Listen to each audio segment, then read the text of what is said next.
1 થેસલોનિકા 5:16 વચન વાંચો. હંમેશા આનંદમાં રહેજો. હંમેશા આનંદમાં રહેજો. Is it possible? Is it possible? તમે મને કહો કે હંમેશા આનંદમાં રહેવું. કષ્ટ હોય, દુઃખ હોય, સતામણી હોય, સંજોગો આપણી વિરુદ્ધ જાય છે, એક જ વચન છે, હંમેશા આનંદમાં રહેજો. ભાવનાના કેસમાં તમે જોયું છે એ જે ફાઇટ આપી રહી છે કેન્સર સામે, પણ જ્યારે એ સેશનમાં આવે, જ્યારે એ આપણને મળે, જ્યારે ચર્ચમાં હોય છે, ત્યારે હંમેશા આનંદમાં હોય છે. ક્યારેય એના રોદડા નથી રડતી. ઓકે, તો વચન કહે છે કે હંમેશા આનંદમાં રહેજો. ઓકે, પછી 17મું વચનમાં સતત પ્રાર્થના કરતા રહે. એક તો પહેલા કહે છે આનંદમાં રહેજો, which is very difficult. હવે કહે છે કે સંજોગો સાનુકૂળ હોય કે વિપરીત હોય, હંમેશા પ્રાર્થના કરજો. એટલે હંમેશા પ્રાર્થના કરવી એટલે શું? એટલે જ્યાં બી આપણે રસ્તામાં જતા હોય તો ઘૂંટણ ટેકી દેવાના, પ્રાર્થના કરવાની, એવું કરવાનું. હંમેશા પ્રાર્થના કરવી એટલે શું? બેન કહે છે કે બી થેન્કફુલ, હંમેશા પ્રભુનો આભાર માન્યા કરો. બીજી કઈ રીતે પ્રાર્થના થઈ શકે? જ્યારે મોકો મળે, કાલની રાહ ના જોશો. રજા મળશે ત્યારે પ્રાર્થના કરીશની રાહ ના જોશો. જ્યાં તમને મોકો મળે, 2 મિનિટ મોકો મળે, 5 મિનિટ મોકો મળે, 10 મિનિટ મોકો મળે, be connected with God. How to be connected with God? પ્રભુ સાથે કેવી રીતે સંકળાયેલા રહેવાય? પ્રભુ વચન બોલો. માનો કે તમે એક્ટિવા પર ઓફિસ જઈ રહ્યા છો, રસોઈ કરી રહ્યા છો, પ્રભુ વચનને તમારો મોબાઈલ ત્યાં રાંધતી વખતે બાજુમાં મૂકો, પ્રભુ વચનને વાગવા દો. You are connected with God. તમે એ વખતે પ્રાર્થના કરી રહ્યા છો. ઓકે, તો પહેલું વચન કહે છે કે હંમેશા આનંદમાં રહેજો. બીજું કહે છે કે હંમેશા પ્રાર્થના કરજો. અને પછી ત્રીજું 18મું વચન શું કહે છે? બધી પરિસ્થિતિમાં ઈશ્વરનો આભાર માનજો. બધી પરિસ્થિતિમાં, એક પરિસ્થિતિમાં ઈશ્વરનો આભાર માનજો. આજના યુગમાં તકલીફો અથવા કસોટીઓની કોઈ કમી છે? ભરપૂર. પ્રભુ ત્યાં જ આપણને એક અઘરું કામ આપે છે. કે છે કે દરેક પરિસ્થિતિમાં, માનો કે મીનાબેનની દીકરી, કે એમની દીકરી ચર્ચમાં નથી આવતી, એમની દીકરી પ્રાર્થના નથી કરતી. આપણું સેશન હોય છે ત્યારે એ દીકરી પ્રાર્થનામાં બેસતી નથી. કે છે કે દરેક પરિસ્થિતિમાં ઈશ્વરનો આભાર માનો. અહીંયા માં, જો તમે બાઇબલ લઈને આવ્યા હોય ને હાથમાં પેન હોય તો માને અંડરલાઈન, એક સર્કલ મારી દો, એક રાઉન્ડ કરી દો. દરેક પરિસ્થિતિ માટે નથી લખ્યું અહીંયા. એ દીકરી ચર્ચમાં નથી જતી માટે આભાર માનવાનો નથી કે થેન્ક યુ જીસસ એ ચર્ચમાં નથી જતી. પરિસ્થિતિ માટે આભાર નથી માનવાનો. શરીરમાં દુખાવો છે માટે આભાર નથી માનવાનો. દુખાવો છે એ પરિસ્થિતિમાં પણ thank you Jesus, praise you Jesus, તમારા ઘાથી મને સાજાપણું મળી ગયું છે. ભાવના જે કરી રહી છે, ડોક્ટરનું ઇન્જેક્શન લીધું હોય, શરીરમાં દુખાવો હોય, thank you Jesus, praise you Jesus, તમારા ઘાથી હું સાજી થઈ ગઈ છું. દરેક પરિસ્થિતિમાં આભાર માનવાનો છે. એટલે આ સમજી લેજો. આ 3 બાબત સમજમાં આવી હોય તો યાકોબ 1:2. મારા ભાઈઓ, જ્યારે તમારે જાતની કસોટીઓનો સામનો કરવાનો આવે ત્યારે એને ભારે આનંદનો પ્રસંગ માનજો. તમે લોકો સાંભળ્યું વચન? જ્યારે તમારે કસોટીઓનો સામનો કરવાનો આવે ત્યારે તમે એને ભારે આનંદનો પ્રસંગ માનજો. કે છે કે હંમેશા આનંદમાં રહેજો. પછી કે છે હંમેશા પ્રાર્થના કરજો. પછી કે છે બધી જ પરિસ્થિતિમાં પ્રભુનો આભાર માનજો. હવે આ વચન કહે છે કે જ્યારે કસોટીઓનો સામનો કરવાનો આવે, અહીંયા એવું નથી લખ્યું જો કસોટીઓનો સામનો કરવાનો આવે.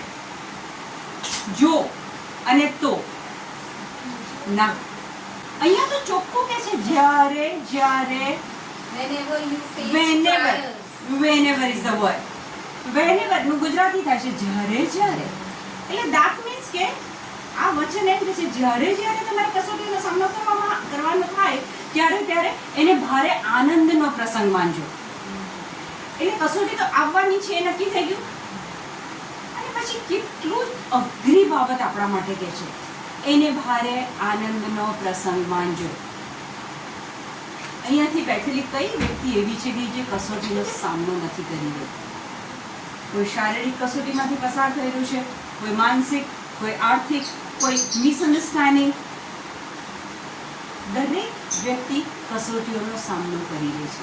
અને આજે પ્રભુ આપણને કહે છે કે દરેક પરિસ્થિતિમાં માટેની દરેક પરિસ્થિતિમાં ઈશ્વરનો આભાર માનજો. તો એક ફેમિલી હોય, હવે ઘરનો મેઇન કમાનાર સોર્સ આ મંદીના કારણે માનો કે એની નોકરી છૂટી ગઈ, તો એ વ્યક્તિ માટે પ્રભુનો આભાર માનવો ક્વેશ્ચન માર્ક. પણ જો એ વ્યક્તિને ખબર હોય 2 Corinthians 8:9, પણ જો એ વ્યક્તિને આ વચન ખબર હોય આપણા પ્રભુ ઈસુ ખ્રિસ્તની ઉદારતા તમે જાણો છો, આપણા પ્રભુ ઈસુ ખ્રિસ્તની ઉદારતા તમે જાણો છો, તેઓ પોતે ધનવાન હોવા છતાં તેઓ પોતે ધનવાન હોવા છતાં તમારે ખાતર તેમણે ગરીબી સ્વીકારી. ગરીબી સ્વીકારી. આપણે જાણીએ છીએ ઈસુ સારી સંપત્તિનો માલિક, એ સંપત્તિને બનાવનાર જ ઈસુ પોતે. પણ એ જ્યારે પૃથ્વી પર આવ્યા ત્યારે ગરીબ બની ગયા, ગરીબ કુટુંબમાં જન્મ લીધો. વચનમાં કહે છે કે એમની પાસે રહેવા માટે ઘર પણ નહોતું, બરાબર? તો કહે છે કે તમારે ખાતર તેમણે ગરીબી સ્વીકારી. આ પ્રભુ ઈસુ ગરીબ બન્યા એ કોના માટે? વચન કહે છે કે તમારા માટે. ઇન્ડિવિજ્યુઅલ એક એક પોતાનું નામ લખી લો ત્યાં આગળ. મારા માટે ઈસુએ ગરીબી ધારણ કરી. એ તો સ્વર્ગનો રાજકુમાર, સારી સંપત્તિનો માલિક, એ મારા માટે ગરીબી ધારણ કરી. અને પછી જેથી તેમની ગરીબીથી તમે ધનવાન થાઓ. જેથી તેમની ગરીબીથી તમે ધનવાન થાઓ. ક્રૂસ ઉપર જ્યારે ઈસુએ બલિદાન આપ્યું ત્યારે આ બાબત ઈસુએ કરી છે કે એ ક્રૂસ પરના બલિદાનમાં અલૌકિક અદલા બદલી થઈ ગઈ. અને એમાં ઈસુની જે અમીરી, ધનાઢ્યપણું ઈસુએ આપણને આપી દીધું છે અને આપણી ગરીબી ઈસુએ લઈ લીધી છે.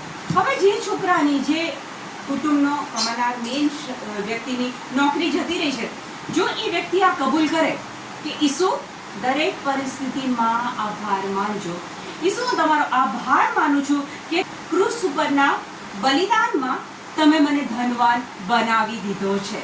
ક્રૂસ ઉપરના તમારા બલિદાનમાં તમે મને ધનવાન બનાવી દીધો છે. પરિસ્થિતિમાં એને આભાર માન્યો. અને આ એક એવી બાબત છે કે તમે અંગત અનુભવ કરીને જુઓ, આભાર સાથે પ્રાર્થના કરીને જુઓ, પરિણામ તમને પોતાને મળશે. પણ જ્યારે તમે આ વચનોને લઈને પ્રાર્થના કરો, ક્લેમ કરો, ડિક્લેર કરો, અને કેવા એના પરિણામ મળે છે. કારણ કે ઇર્મિયા 1:12 તો ઈસુ પ્રભુ કહે છે ને કે મારા વચનોને પૂરા કરવાની બાબતમાં હું જાગૃત છું. જ્યારે આ વચનને વ્યક્તિ બોલવા માંડે કે ઈસુ તમારો આભાર માનું છું કે ડિવાઇન એક્સચેન્જમાં તમે મને ધનવાન બનાવી દીધો છે, મુખે બોલવું પડે. શૈતાનને હંફાવો છે, પરિણામ જોઈએ છે, મોં ખોલો અને વચન બોલો. યાકોબ 1:2 કહે છે કે જ્યારે જ્યારે તમારે કસોટીઓનો સામનો કરવાનો આવે ત્યારે ત્યારે તમે એને ભારે આનંદનો પ્રસંગ માનજો. આ પાછળનું વાક્ય મને હંમેશા બહુ સ્પર્શે છે. કસોટી આવી છે અને કહે છે કે આનંદનો પ્રસંગ માનજો. કેમ? આ કસોટી પછી તમારા માટે જોરદાર એવી કોઈ બાબત ઊભી છે કે એ કસોટી સામે એ કંઈક હજારો લાખો ગણી મોટી આનંદિત બાબત છે. એને સમજવા માટે આજે એક બાઇબલમાંથી એક પાત્રને આપણે લઈએ. ઓકે, હવે જૂના કરારના જે પાત્રો છે, જૂના કરારમાં જેટલા પાત્રો છે બધી વાર્તાઓ નથી, એ બધા જીવિત પાત્રો હતા કે જે એ પ્રમાણે જીવીને ગયા છે. જૂનો કરાર એ તો નવા કરારનો પડછાયો છે અને એ બધા જ પાત્રો થઈ ગયા છે. દાનિયલ હોય કે મૂસા હોય કે નૂહ હોય કે કોઈ પણ કેરેક્ટર, એ બધું એવું બન્યું છે. હિબ્રુ 4:1 વિશ્રામધામમાં પ્રવેશનું વચન હજી ઊભું જ છે. વિશ્રામધામમાં પ્રવેશનું વચન હજી ઊભું જ છે. એટલે તમારામાંના કોઈને હું રહી ગયો એમ ન લાગે. તમારામાંના કોઈને હું રહી ગયો, દરવાજો ખુલ્યો, અમુક લોકોને અંદર લેવામાં આવ્યા અને હું રહી ગયો એવું ન લાગે. એ વિશે આપણે જાગૃત રહેવું જોઈએ. એ વિશે આપણે જાગૃત રહેવું જોઈએ. અહીંયા સાની વાત છે? અનંતકાળી જીવન, પ્રભુ સાથેનું જીવન, એની અહીંયા વાત છે કે કોઈને એમ ના લાગે કે હું રહી ગયો, મને અંદર પ્રવેશ ના મળ્યો. હવે આગળ વાંચો. એ લોકોની પેઠે આપણને પણ શુભ સંદેશ સંભળાવવામાં આવેલો છે. શુભ સંદેશ સંભળાવવામાં આવેલો છે. એ લોકો અહીંયા કહે છે કે તમારામાંના કોઈને એવું ના લાગે કે હું રહી ગયો. અને હવે શબ્દ આવે છે એ લોકોની પેઠે. એ લોકો એટલે કયા લોકો? ઇઝરાયેલી લોકોની વાત છે. આજે આખો કોન્સેપ્ટ આજે હું સમજાવી રહી છું, એ તમારા મેમરીમાં લોક કરજો. It will help you a lot. પહેલા 2-3 વચનમાં આપણે જોયું કે ગમે તે પરિસ્થિતિમાં પ્રાર્થના કરો, આભાર માનો, દરેક પરિસ્થિતિ માટે આભાર માનો, કસોટીઓ થાય તો આભાર માનો. એની પાછળ મર્મ શું છે એ આગળ હું તમને લઈ જવા માંગુ છું. પૂરેપૂરું ફોકસ અહીંયા રાખજો, ક્યાંય મનને ભટકવા ના દેતા. પહેલા વચનમાં કહે છે કે વચન હજી વિશ્રામધામ. ઊભું જ છે. What is Vishrambham? Promised land. What is promised land? પ્રભુ સાથેનું કાયમી જીવન. વિશ્રામ ધામમાં પ્રવેશ માટેનું વચન હજી ઊભું જ છે. આપણામાંના કોઈને હું રહી ગયો એમ ના લાગે. એ વિશે આપણે જાગૃત રહેવું જ જોઈએ. એ વિશે આપણે જાગૃત રહેવું જોઈએ. હવે બીજા વચનમાં કહે છે કે એ લોકોની પેઠે, એટલે કે ઇઝરાયલીઓની પેઠે. હવે ઇઝરાયલીઓએ શું કરેલું એ તમે જાણો છો. અનેક ચમત્કારો કર્યા, મિસરમાંથી બહાર કાઢ્યા. મિસરમાંથી બહાર કાઢ્યા પછી પણ અનેક ચમત્કારો કર્યા. પાણી ખડકમાંથી કાઢીને પીવડાવ્યું, સ્વર્ગમાંથી માનના આપ્યું. બધી જ બાબતો પ્રભુએ એમના ફેવરમાં કરી અને તે છતાંય એ લોકો એમના ફ્લેશબેકમાં જતા હતા. મિસરમાં અમે આ કરતા હતા, મિસરમાં અમે તે કરતા હતા. એ લોકોને મિસર યાદ આવતું હતું. પ્રભુ જેને લઈ જઈ રહ્યો છે પ્રોમિસ લેન્ડ, એ નથી દેખાતું, એનું ધ્યાન નથી. એ લોકો પાસ્ટમાં જાય છે અને પ્રભુ સામે બબડાટ કરે છે. એ લોકોની પેઠે આપણને પણ શુભ સંદેશ સંભળાવવામાં આવેલો છે. એ લોકોની પેઠે આપણને પણ એ પ્રોમિસ લેન્ડ, અનંત જીવન, એના માટેનો સંદેશ આપણને મળી ચૂક્યો છે કે તમને પ્રભુ સાથેનો કાયમ, ઈશ્વર પિતા સાથેનું કાયમી જીવન મળશે. આપણને પણ એ પ્રોમિસ મળી છે. આપણે સાંભળી છે કે નહીં ઇઝ વન થિંગ, કારણ કે આપણે ચર્ચમાં જતા ના હોય. આપણે વાંચી છે પ્રોમિસ કે નહીં ખબર નહીં, કારણ કે આપણે બાઇબલ ના વાંચતા હોય. પણ પ્રોમિસ તો મળી છે. પ્રોમિસ તો મળી છે. દાખલા તરીકે પ્રવીણ ઓફિસ ગયા, એમના બેગમાં મેં નાસ્તાનો ડબ્બો મૂક્યો. એમને ખબર જ ના હોય કે પુષ્પાએ નાસ્તાનો ડબ્બો મૂક્યો છે. બપોરે 12 વાગે એમને ભૂખ લાગે છે ઓફિસમાં, અને એ ભૂખ સહન કર્યા જ કરે છે. કારણ કે હી ઇઝ નોટ અવેર.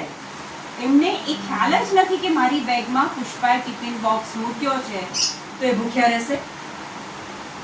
ભૂખ્યા રહેશે? એ જ પ્રમાણે આપણને પણ એ વચન મળ્યું છે. બરાબર, આ છે ને, પૃથ્વી પરનું જીવન બહુ ટૂંકું છે, નાનો સમય છે. ત્યાર પછી હંમેશ માટે, કાયમ માટે કદાપી એ આત્મા ત્યાર પછી મરશે નહીં. એ કાયમી જીવન માટે બાઇબલમાં બધું જ લખ્યું છે. એમાંથી એક બાબત આજે આપણે સમજવાના છે. એ લોકોની પેઠે આપણને પણ શુભ સંદેશ સંભળાવવામાં આવેલો છે. આપણને પણ સુસંદેશ મળ્યો છે કે તમારા માટે અનંત જીવન છે. પણ એ સંદેશ સાંભળવાથી તેમને કશો લાભ ન થયો. એ સંદેશ પ્રોમિસ લેન્ડમાં હું લઈ જઈશ, જ્યાં મધ અને દૂધની નદીઓ વહેતી હશે. પ્રભુએ પ્રોમિસ આપેલી, પણ એમના વિશે શું લખ્યું? છેલ્લું વાક્ય વાંચો. કારણ એમના સાંભળવામાં શ્રદ્ધા પડી નહોતી. એ લોકોએ સાંભળ્યું, મિસરમાંથી નીકળ્યા, ગુલામીમાંથી છૂટ્યા, પણ પ્રભુ આપણને પ્રોમિસ લેન્ડ લઈ જશે જ્યાં મધ અને દૂધની નદીઓ વહેશે, એ બાબતમાં એમની શ્રદ્ધા નહોતી. અને એટલે પ્રભુ સાથે બબડાટ કરતા હતા, મોશે જોડે ઝઘડો કરતા હતા. અને શ્રદ્ધા નહોતી એટલે જ એ લોકો ફ્લેશબેકમાં પોતાના પાછળના જીવનમાં જતા હતા કે ત્યાં અમે ખાતા હતા, ત્યાં અમે આવું કરતા હતા. આપણા માટે આજે આ એક બહુ જ મોટો પાઠ છે કે નજર ભવિષ્ય તરફ રાખો, ફ્યુચર તરફ રાખો. પાસ્ટ પતી ગયું. પ્રભુએ આપણને પ્રોમિસ આપી છે કે આ પૃથ્વી પર રહ્યા કસોટીઓ આવે છે, બીમારીઓ આવે છે, તકલીફો આવે છે, તમારી સામે વિરુદ્ધાર્થી પરિસ્થિતિઓ ઊભી થાય છે, ઘરમાં કે ઓફિસમાં. પણ જો તમે એ દરેક પરિસ્થિતિમાં પ્રભુનો આભાર માનતા માનતા, વચન બોલતા બોલતા આગળ જાઓ છો, પ્રભુની સામે બબડાટ નથી કરતા, તો તમારું વેઠેલું દુઃખ, ખોલો 1 પીટર 2:19. જો કોઈ વગર વાંકે લાદવામાં આવેલા દુઃખો, અહીંયા કહે છે કે જો કોઈ, આપણામાંથી કોઈ બી, જો કોઈ વગર વાંકે લાદવામાં આવેલા દુઃખો. ઓફિસમાં કામ કરો છો, અમુક પ્રશ્નો એવા અનુભવો છે કે જ્યાં તમે ફોલ્ટમાં નથી, પણ તમારા પર એ થોપી બેસાડવામાં આવે છે, અપમાન વેઠવું પડે છે. ઘરમાં થાય છે. અહીંયા કહે છે જો કોઈ વગર વાંકે લાદવામાં આવેલા દુઃખો ઈશ્વરનો ખ્યાલ રાખીને સહન કરતો હોય, ઈશ્વરનો ખ્યાલ રાખીને સહન કરતો હોય, તો જ તે પ્રશંસાને પાત્ર છે. તો જ તે પ્રશંસાને પાત્ર છે. અંગ્રેજીનું એક ભાષાંતર કહે છે કે ક્રેડિટ બેંકમાં અકાઉન્ટ ખોલાવો અને પછી મહિને એમાં પૈસા નાખો તો તમારી ક્રેડિટ વધે છે. એ પ્રમાણે સ્વર્ગમાં બી તમારું એક ખાતું ચાલે છે. તમે એવું સમજો છો, સવાર પડી, સાંજ પડી, દિવસ પૂરો થયો, જેમ બોલવું તો એમ બોલી લીધું, ઝઘડો કરી લીધો, નફરત કરી લીધી, ઈર્ષા કરી લીધી, ફોન ઉપર ત્રીજી વ્યક્તિની વાતો કરી લીધી. તમે એમ સમજો છો કે કોણ જુએ છે? યાદ રાખજો, સ્વર્ગમાં એક અકાઉન્ટ ચાલે છે. દર્શનમાં પુસ્તકમાં કહે છે કે છેલ્લે ઈસુની ચોપડીમાં જેનું નામ હશે, that means કે ત્યાં અકાઉન્ટ ચાલે છે. અંગ્રેજી બાઇબલમાં એનું ભાષાંતર કહે છે કે તો તમારા ક્રેડિટમાં એ બધું જમા થશે. જો વગર વાંકે તમે દુઃખ વેઠો છો, તમારો વાંક નથી, અને તોય ઈશ્વરને ખ્યાલમાં રાખીને જો તમે દુઃખ સહન કરો છો, તો એ તમારા ક્રેડિટમાં, જમા પાસામાં એ જાય છે. દાખલા તરીકે સરોજબેન એક મામલતદારની પોસ્ટ પર કામ કરીને અત્યારે રિટાયર્ડ થયા છે. સરોજબેન, એવા અનેક પ્રશ્નો ઊભા થયા હશે કે જ્યાં તમને ખ્યાલ આવે કે વગર વાંકે આ દુઃખ મારા પર લાદવામાં આવ્યું છે. ઘણા બધા પ્રશ્નો, બરાબર. મારા પ્રશ્નનો જવાબ ઇન્ડિવિજ્યુઅલી આપજો. હું સવાલ પૂછું છું. સરોજબેન ઓફિસમાં એમના પર વગર વાંકે અમુક આક્ષેપો મૂકવામાં આવે છે, એમની છાપને બગાડવામાં આવે છે, સારું કામ હોય તે છતાં પણ એને ખોટું સાબિત કરવામાં આવે છે. હવે એ દુઃખ તો વેઠી જ રહ્યા છે. ઘરે આવીને પછી એમના હસબન્ડને કહે છે કે આવું છે અને હું નોકરી છોડી દઉં છું. એમના હસબન્ડ શું કહે છે કે તું નોકરી છોડી દઈશ તો આપણું આ ઘર કેવી રીતના ચાલશે? થોડું દુઃખ વેઠી લે, હવે 2 વર્ષ બાકી છે, થોડું દુઃખ વેઠી લે, પછી તો રિટાયર્ડ થવાનું છે. અને પછી એ બેન નોકરી ચાલુ રાખે છે. સમજો હું શું કહી રહી છું. એમના હસબન્ડના કહેવાથી એ દુઃખ હોવા છતાં એ નોકરી કન્ટિન્યુ કરે છે. તો એ જે દુઃખ એમણે વેઠ્યું, 2 વર્ષ પછી રિટાયર્ડ થાય, એમણે એ જે દુઃખ વેઠ્યું એ એમના અકાઉન્ટમાં, ક્રેડિટમાં, જમા પાસામાં જશે કે નહીં જાય? દુઃખ વેઠ્યું છે એમણે, નોકરીમાં એમણે દુઃખ વેઠ્યું, ખોટા આક્ષેપો થતા હતા, એમની છાપને ખરાબ કરવામાં આવતી હતી, તે છતાં એમણે નોકરી કન્ટિન્યુ કરી. મને ફક્ત તમે જવાબ આપો કે એમના ખાતામાં એ જમા પાસું બોલશે, જમા થશે કે નહીં થાય? કેટલા જણ કહે છે કે એમના ક્રેડિટમાં જમા થશે? એમના હસબન્ડને કીધું કે જો તું નોકરી નહીં કરે તો આપણું ઘર કેમ ચાલશે? એટલે એમણે નોકરી કન્ટિન્યુ કરી, એ દુઃખ વેઠ્યું, પણ શાના માટે કર્યું? કે ભાઈ આપણું ઘર કેમ ચાલશે? પણ એની જગ્યાએ વચનમાં શું કહે છે કે વગર વાંકે લાદવામાં આવેલા દુઃખો જો ઈશ્વરને ખ્યાલમાં રાખીને સહન કરવામાં આવે તો એ તમારા ક્રેડિટમાં જાય છે, જમા પાસામાં જાય છે. દુઃખ તો વેઠ્યું છે, બંને કેસમાં દુઃખ તો વેઠવાનું જ છે, પણ એક કેસમાં કે આપણું ઘર કેમ ચાલશે એટલે હું દુઃખ વેઠું. બીજો કેસ છે ગમે એટલું દુઃખ પડે, મારા પ્રભુને મધ્ય નજર રાખીને એનું નામ લેતી દરેક પરિસ્થિતિમાં ઈશ્વરનો આભાર માનવો. વચન કહે છે જો આ ખ્યાલથી તમે સહન કરો છો તો એ તમારા જમા પાસામાં જાય છે. એટલે કે ઇઝરાયેલીઓને બી એક શુભ સંદેશ મળેલો કે ભાઈ તમને પ્રોમિસ લેન્ડ હું લઈ જઈશ જ્યાં દૂધ અને મધની નદીઓ. આપણને પણ એક શુભ સંદેશ મળ્યો છે કે આપણને પણ પ્રભુ સાથે અનંતકાળી પિતા સાથેનું જીવન મળવાનું છે. કે છે કે ઇઝરાયેલીઓની શ્રદ્ધા એમાં નહોતી પડી. આપણા માટે એવું કે છે કે આપણે હવે જાગૃત રહેવું જોઈએ કે મને એમાં પ્રવેશ ના મળ્યો એ બાબત માટે આપણે સતેજ રહેવું જોઈએ. અને આ જીવન લઈને બેઠા છે એટલે કસોટીઓનો સામનો તો કરવો જ પડશે. દુઃખો તો આવવાના જ છે.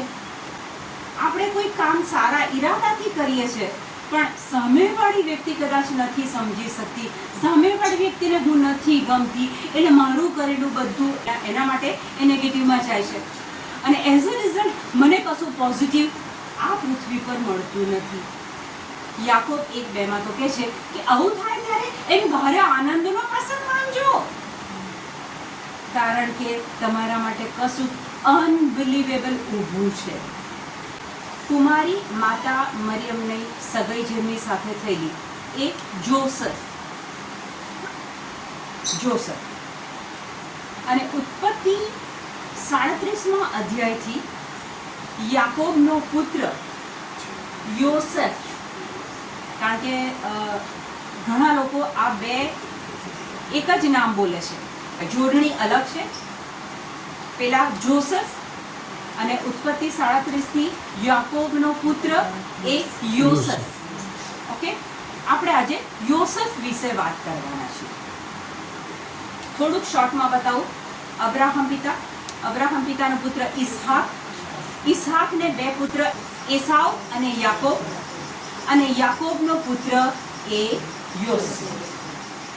હવે આ યોસેફ આપણે આ જ્યારે સમજવા બેઠા છીએ કે હંમેશા કેમ થેન્ક્સ કરવાનું, હંમેશા કેમ આભાર માનવાનો, દરેક પરિસ્થિતિમાં કેમ આભાર માનવાનો, દુઃખ પડે કષ્ટ પડે તો કેમ એમાં આનંદનો પ્રસંગ માનવાનો. આપણે આ કેરેક્ટર દ્વારા સમજવાનો પ્રયત્ન કરીએ. ઇઝરાયલીઓને એક પ્રોમિસ મળેલી કે તમને હું મધ અને દૂધની નદીઓમાં લઈ જઈશ. પ્રભુએ પ્રોમિસ આપેલી. મને ને તમને પ્રોમિસ મળી છે કે વિશ્રામધામ, પ્રભુ પિતા સાથેનું કાયમી જીવન, આનંદી જીવન, જ્યાં રોગ નથી, જ્યાં દુખાવો નથી, જ્યાં દુઃખ નથી. એ પ્રોમિસ આપણને મળી છે. ઇઝરાયલીઓને મળેલી પ્રોમિસ એમની શ્રદ્ધા ના ભળી. આપણને પ્રોમિસ મળી છે, હવે આપણે જોવાનું છે કે આપણી શ્રદ્ધા એમાં ભળી છે કે નહીં. હવે યોસેફને પણ એક પ્રોમિસ આપેલી પ્રભુએ. પ્રભુએ યોસેફને સ્વપ્નમાં મેસેજ આપેલો.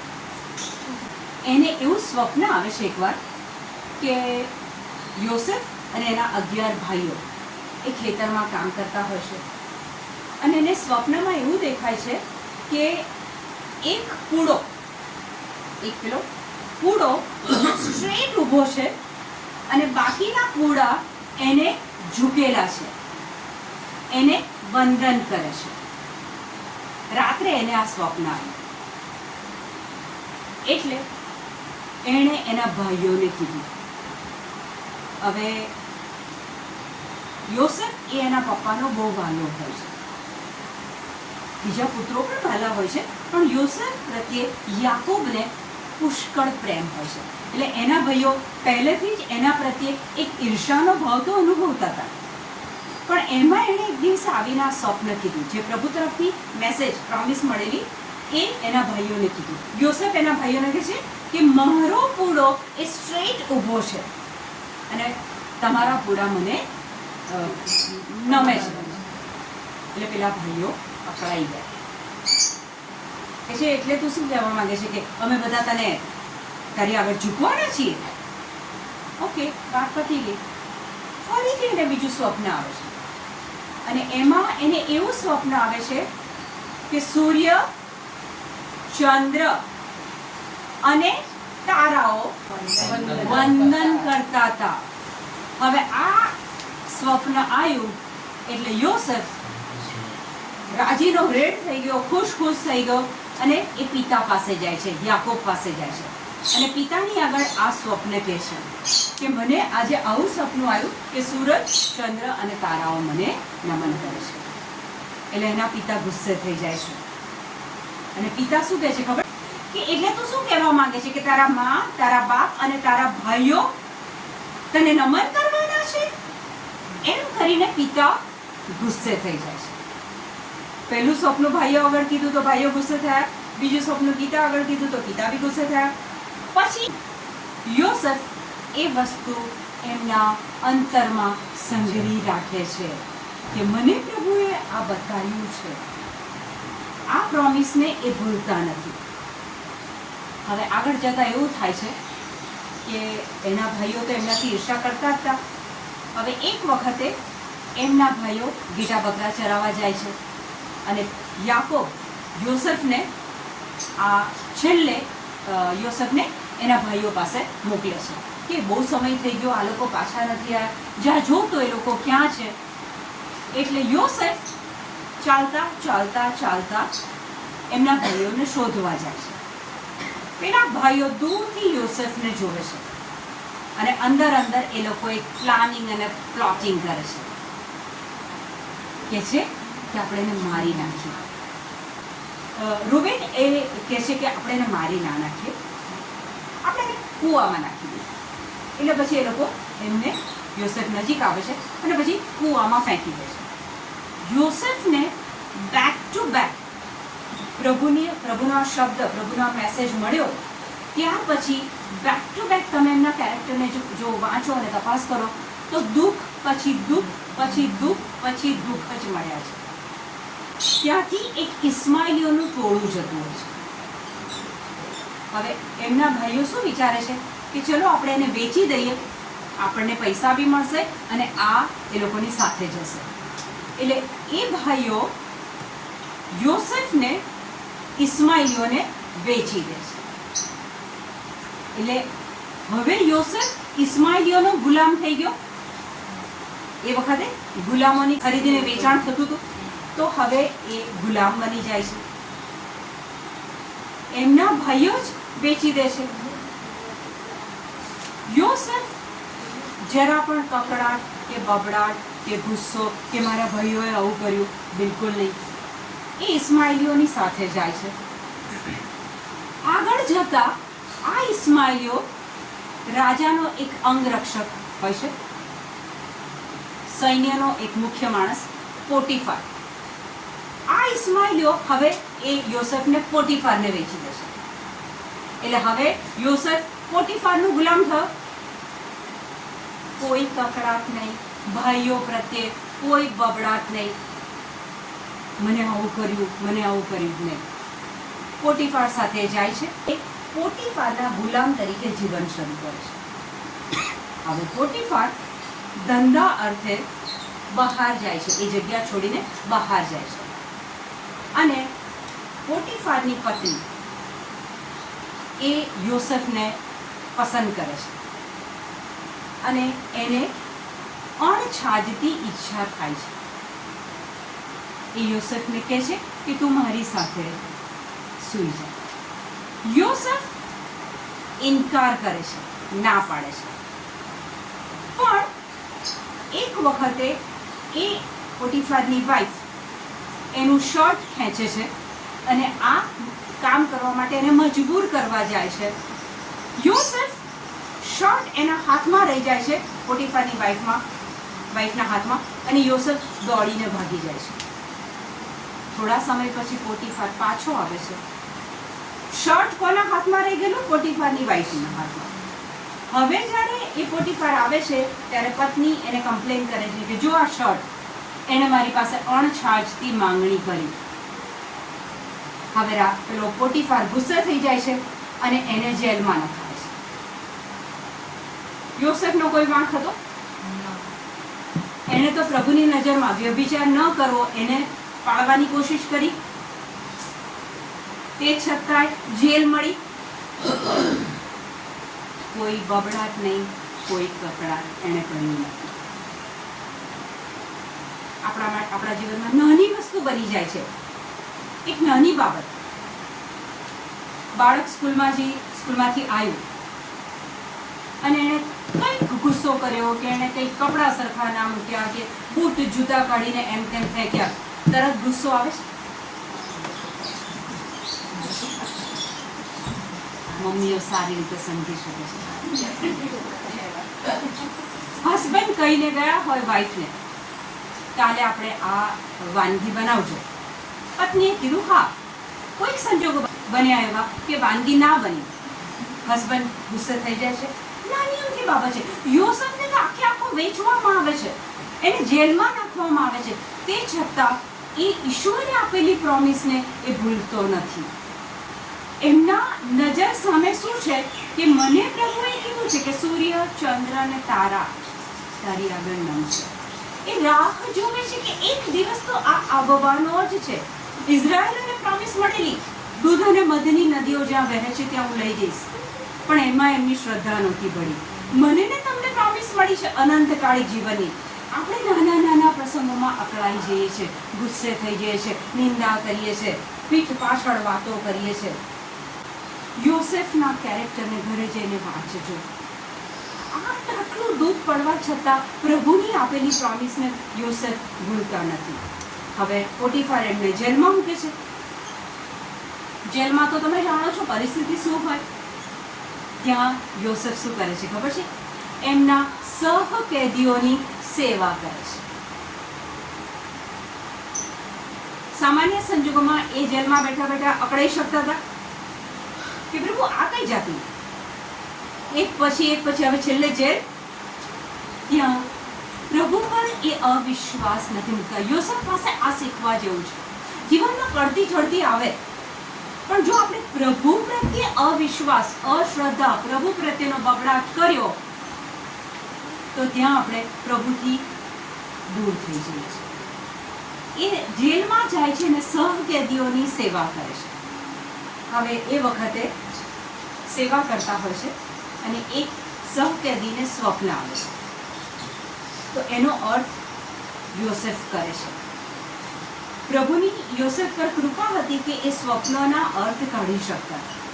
એટલે એક કેદીને સ્વપ્ન આવ્યું કે એનો મિનિંગ એમને કાઢી નાખ્યો.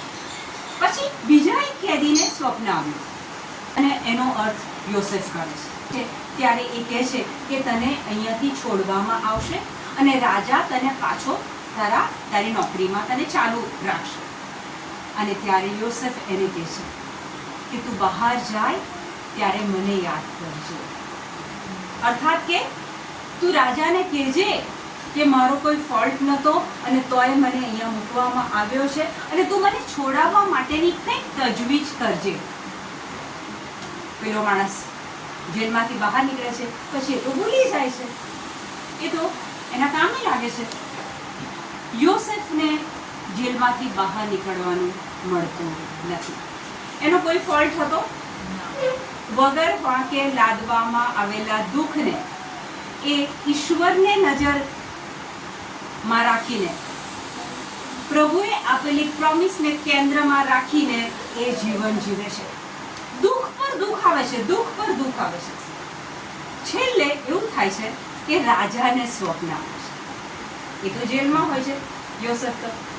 હવે રાજાને એક સ્વપ્ન આવે છે અને રાજા જ્યારે આ સ્વપ્નની વાત કરે છે તો પેલો માણસ કે જેને જેલમાંથી છૂટ્યા પછી પાછી રાજાની નોકરી શરૂ થઈ, એ માણસને ખબર પડે છે કે રાજાને સ્વપ્ન આવ્યું છે અને કોઈ એનો અર્થ શોધી શકતું નથી. ત્યારે એ માણસ રાજાને કહે છે કે જેલમાં એક માણસ છે કે જેને પ્રભુની કૃપાથી એ સ્વપ્નનો અર્થ કાઢી શકે છે, બતાવી શકે છે. તો પછી રાજા એ યોસેફ માટે એક કોલ મોકલે છે. એ સીનને તમે જો ઇમેજિન કરો કે એ તો જેલમાં છે, એની કોટડીમાં છે અને પછી રાજાનો સંદેશો આવે છે. એ માણસ આવીને કહે છે કે ભાઈ આ માણસને મેલમાં મોકલો. એટલે એના નામની બૂમ પડે છે, યોસેફ યોસેફ તને રાજા બોલાવે છે. તમે એના હૃદયની પરિસ્થિતિને સમજી શકો છો? એના મનમાં અનેક પ્રશ્નો હશે કે હવે મેં શું કર્યું? ઓલરેડી તો હું જેલમાં છું, હું આ લોકોની તો સેવા કરું છું, હવે મેં શું કર્યું કે પાછું મને રાજા બોલાવે છે? પણ એ નીકળે છે બહાર અને પછી રાજાની સમક્ષ એને ઊભો કરવામાં આવે છે અને ત્યાં રાજા કહે છે કે મને એક સ્વપ્ન આવ્યું છે. પછી રાજા એ સ્વપ્ન કહે છે અને યોસેફ એ સ્વપ્નનો અર્થ બતાવે છે. તો સ્વપ્નનો અર્થ તો યોસેફે બતાવ્યો. સ્વપ્ન આવ્યું, એમાં એક પ્રશ્ન હતો, એક ઇસ્યુ હતો. એનું ખુલાસો તો કર્યો કે રાજા તમારા પર આવું થવાનું છે, દુકાળ આવવાનો છે, આમ થવાનું છે, તેમ થવાનું છે. પણ એથી તો કંઈ પૂરું નથી થતું. એકલો સ્વપ્નનો અર્થ કાઢવો વોઝ નોટ સફિશિયન્ટ. હવે ઈશ્વરની મદદથી એ રાજાને એ જે સ્વપ્ન હતું, એ જે પ્રશ્ન હતો, એનું નિરાકરણ, એનું સોલ્યુશન આપે છે.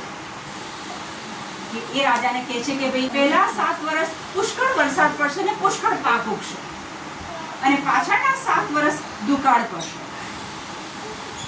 અને કહે છે કે આખા દેશમાં લોકો પાસે અનાજ નહીં હોય, ખાવાનું નહીં. ત્યારે યોસેફ એ રાજાને સલાહ આપે છે, તમે એક કામ કરો, જ્યારે 7 વર્ષ પુષ્કળ અનાજ ઉગે ત્યારે તમે એને કોઠારોમાં ભરી લો, એને સ્ટોર કરી લો અને પછી જ્યારે દુકાળ પડવાની શરૂઆત થાય, લોકો પાસે ખાવાનું ના હોય, દેશના અલગ અલગ ભાગમાંથી લોકો તમારી પાસે અનાજ લેવા આવશે અને ત્યારે તમે પુષ્કળ સંપત્તિ પેદા કરી શકશો. અને રાજા એકદમ ખુશ થઈ ગયા કે આ તો કેવું કે આટલું બધું એને જ્ઞાન છે. રાજાને ખબર પડી ગઈ કે પ્રભુ આની સાથે છે. હવે જેવું એ રાજાને કહે છે, પ્રશ્નનું સોલ્યુશન આપે છે, પ્રશ્નનું નિરાકરણ આપે છે કે તમે આવું કરો અને તમે સૌથી પૈસાવાળા બની જશો. તરત જ રાજા શું કરે છે ખબર છે? ઓન ધ સ્પોટ જેવું એ સોલ્યુશન આપે છે, ઓન ધ સ્પોટ એમને ગવર્નર બનાવે છે. એટલે કે રાજા પછી સીધું સ્થાન યોસેફનું. એટલે કે જેવું સોલ્યુશન આપે છે કે રાજા એમને શું બનાવી દેશે? હાકીમ બનાવી દેશે, ગવર્નર બનાવી દેશે. કે રાજ્યમાં રાજા પછી સીધું સ્થાન આવે તો કે યોસેફને. કોઈ પણ બાબતની પૂછતાછ હોય તો કે યોસેફને પૂછવાનું. આખું પ્લાનિંગ મેનેજમેન્ટ તો કે યોસેફ કરશે. ઘડી પહેલા એ જેલમાં હતો અને થોડીક જ વારમાં રાજા પછીનો એ હાકીમ બની જાય છે. પણ આ બધું ક્યારે બન્યું? દરેક કસોટીમાં, દરેક દુઃખમાં, વગર વાંકે લાદવામાં આવેલા દુઃખમાં એણે ઈશ્વરને કેન્દ્રમાં રાખીને જીવન જીવ્યું. જો આપણા મોઢામાંથી બબડાટ, કકડાટ, નેગેટિવ બાબતો, અશ્રદ્ધાની વાતો નીકળી ગઈ તો આપણે યોસેફના રસ્તે નથી. આપણા માટે એક ક્રાઉન રાહ જોવે છે. પ્રભુ આપણા માથા પર એક ક્રાઉન મૂકશે. એ ક્રાઉન માં રોજના અહીંયા રહ્યા તમારું એક ક્રાઉન અત્યારે પ્રભુ પાસે છે, પણ રોજ ડેલી અહીંયા રહ્યા એક ડાયમંડ તમે એક ક્રાઉનમાં એડ કરી શકો છો.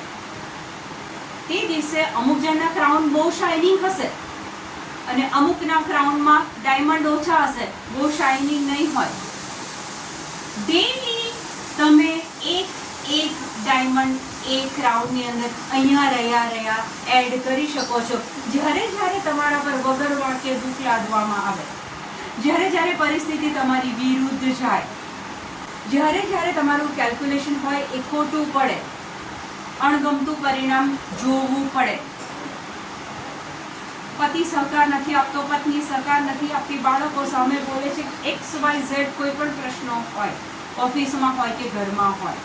પણ જો તમે પ્રભુને કેન્દ્રમાં રાખીને જીવો યોસેફની જેમ, જેલમાં જાય છે તો ત્યાં સહકેદીઓની સેવા કરે છે, એમને પ્રેમ કરે છે.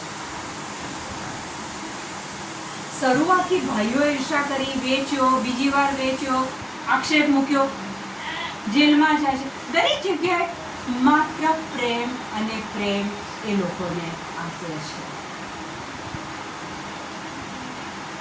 જ્યારે તમે સામેવાળી વ્યક્તિ પ્રેમ નથી કરતી અને તમે એના માટે પ્રેમ ભાવ રાખો છો, વગર વાંકે દુઃખ પડે ને તોય તમે ઈશ્વરને કેન્દ્રમાં રાખીને જીવો છો, તો એવરી ડે તમારા ક્રાઉનમાં એક ડાયમંડ તમે એડ કરો છો. પ્રિય, situation is going against me, yet I forgive the person. હું એને માફ કરું છું. એક સ્ટેપ આગળ મારી પ્રાર્થનામાં હું પ્રભુને કહું છું કે પ્રભુ એના પર આશીર્વાદ ઉતારો, એના પર કૃપા ઉતારો.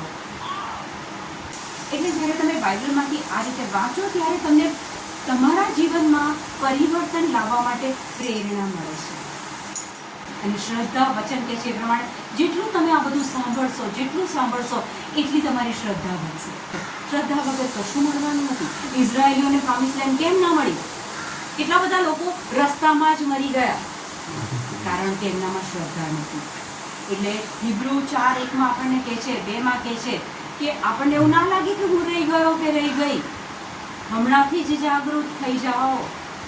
ઈશ્વરનો આભાર કે પ્રભુએ આપણને પવિત્ર આત્માએ આપણને આ સત્ય આજે સમજાવ્યું છે. Thank you Jesus. આમેન.